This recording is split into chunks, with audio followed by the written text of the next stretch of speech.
mag-istorya ka sa mga tao na kanang mga therapist or pareha ka mong inoy na counseling man sa diri no. Kay masulti nimo ang imong thoughts or imong mga problema sa ilaha.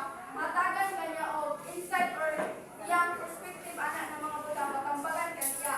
So nasay introspection communication kay naghatag man siya og perspective or insight. Then ikaduha, journaling and writing clarifies the inner world and reveals patterns or insight. So kapag man ang magsulat mo, naamoy magsulat mo sa bali maging mo is makabantay mo nga naamoy ma-discover sa inyong kaugalingon. Kaya ang upan mo sa pagsulat, maayos sila, ang upan mo, maayos mo sila magpagawas through public speaking. Then, number 3, talking through thoughts and feeling with trusted friends and family members provides validation, challenges assumptions, and offers new viewpoints. So, ako na magbaga ng experience na niya, or gamang kitang gano'n no? Mag-istorya ta sa atong mga friends, family, kay murag bugaan, kita ang pamati, makahatag mo sila o kanyang friends, makahatag mo sila o insight kung sa atong himuon tapos gana po may istorya sa family o friends kay gana po mataguan mo sila. So, makakuha ka, makakuha ka sa ila o kung saan ang ngayon mo buhaton. Then, engaging in self-reflection exercises often in a group setting that discover insight through instructed from a mere indifferent perspective. So, example ani is kanang katong igrupo ta ni Sir Masuhay. Diba, katong igrupo ta is naka-self-reflect siya nga siya i-share nga ideas sa imuhan, sa akong kaya i-share sa iya nga ideas. Moto, kanang nakadungog kang different perspective, moto na self-reflective nimo na ay hiniday ang buhaton. Then, ano siya ang mga examples? Then, communication is largely a matter of perception. So, perception is the assigning of meaning is what we call perception. So, kana bitang maghatag ka og meaning sa kung sa iyang ingon mo na yung perception. So, communication is largely a matter of perception because the meaning of a message is interpreted based on the receiver frame of reference, not just the sender intent. So, communication naman is largely kay tungod. Ang meaning na imong gihatag is inanglan pa or ang receiver ang mag-interpret ana. Based ay ang mga tinuuhan, beliefs, then factors like culture, values of experience. Dili biya ta pareha og perspective. Siyempre kung makareceive kag information lahi-lahi ka daw masaltan. So, effective communication requires considering the other person's perspective. So, maingon nimo nga ang isang communication is effective kung kabalo ang sabot sa opinion sa uban dili ra kay kung unsa imong hamar yung paanggayangan. So, misunderstanding often arise when the sender assumes that the receiver will interpret the message the same way they intended it. So, magka-conflict na sa communication kung ang receiver iyang paano nga kung unsay pagsabot niya mo usab ang pagsabot sa kadtong pag-receive sa information. Then, the message we send to another communicator in any interpersonal transaction has no meaning and on themselves. So, ibali ako maghatag sa inyong information, wala na siya meaning. Naa sa inyo pa ang meaning. Kamu may magputang, ibali, tagamit information, wala siya meaning. Si Aryan ang maghatag meaning kung sa akong ingon sa iya. Oo, yung i-interpret ibali. Take words and the message constitute only take on meaning when the communicators assign meaning to this message. So, sa akong ginon, dili ako maghatag og meaning, kundi ang mo-receive sa akong information.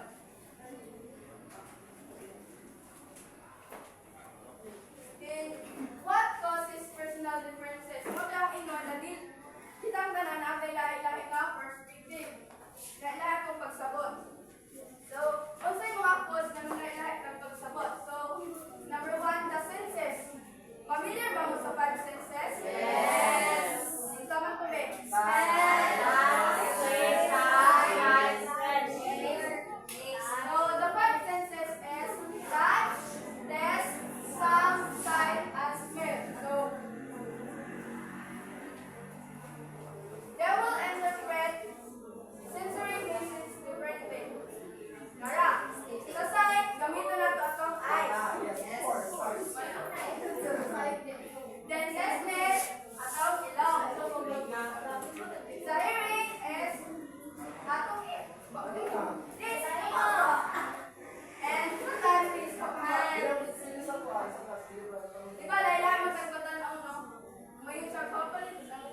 May any question?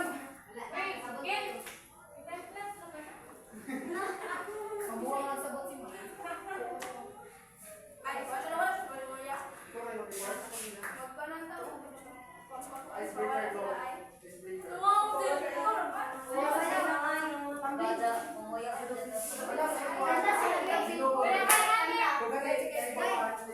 Guys,